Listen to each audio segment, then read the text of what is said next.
large bande. Combien de centimètres? Oui, 50 centimètres. À 50 centimètres, là, voilà, déjà c'est bon. Alors pour un pagne où il faut 12 bandes de 12 centimètres, moi j'ai besoin que de 3.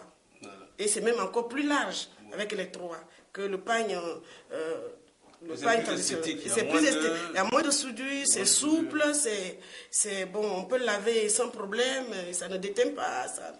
Voilà. Et sur le marché, on voit ces pagnes-là, on voit, je dis, il y a des métiers à tisser qui sont là. Oui. Il y a le métier à tisser lisse. Oui, basse lisse. J'ai des métiers à tisser haute lisse qui ne sont pas d'ici, qui viennent de pays étrangers. Et que vous avez adapté, je crois. Oui, nous avons adapté avec ces métiers haute lisse. Nous faisons des bandes très larges, 80 cm de large et 2,30 m de haut.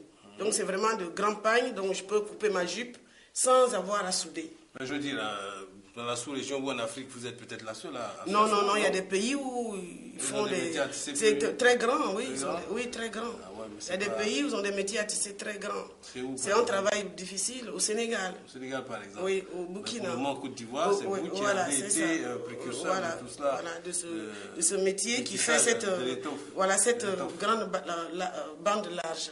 Et puis avec des femmes qui tissent. C'est surtout ça aussi. Les femmes, je dis, ne tissaient pas, ce sont les hommes qui tissent. Oui, voilà. Qui tissaient. Oui, ce sont des hommes. Petit à petit, les femmes. Voilà, je fais tisser. On voit ce tableau-là où on voit une femme en train de tisser. Oui. Avec un bébé au dos, très significatif. Mais ce qui nous amène vers Yakis aujourd'hui, c'est pas seulement la haute couture. C'est-à-dire la haute couture, c'est sûr, elle fait de grandes choses. Elle a apporté quelque chose. Que des personnes qui viennent de France, d'ailleurs, viennent copier, parce qu'il y a quelque chose d'intéressant pour faire un alliage, un bel alliage des étoffes. Hein, parce que la femme, sa coquetterie, c'est la même ici qu'ailleurs. Hein. Mais ce qui nous attire encore plus, c'est cette générosité qui est marquée par le tableau que nous avons décrit un peu, c'est-à-dire ne pas attendre qu'on ait beaucoup pour aider, et que savoir que quand on a un don, il faut le partager.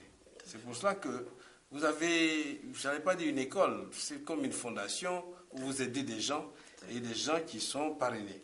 Comment ça se passe tout ça, cette actualité? Oui, je soupire parce que c'est une longue histoire, hein, cette histoire d'école, de formation. C'est vrai, j'ai mis du temps pour ouvrir une école de couture parce que je voulais voir l'environnement et tout. Ma formation de base même, ça débouchait sur l'enseignement. Donc, mais j'ai pris du temps, j'ai mis le temps qu'il faut. Et comme vous l'avez dit, sans grand moyen, nous avons commencé donc cette formation à Makori parce que je me suis rendu compte que c'était crucial. On en avait vraiment besoin. La jeunesse avait besoin d'être formée. Et puis, donc, comme c'était le domaine que je connaissais le mieux, donc nous avons commencé ça à Makori en 2000.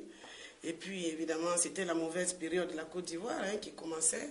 Ça n'a pas été facile, mais après 2 ans passés à Makori, nous avons mis cette petite structure sur place ici, aux deux plateaux en grès. Nous avons déménagé donc ici parce qu'il y avait un peu plus d'espace.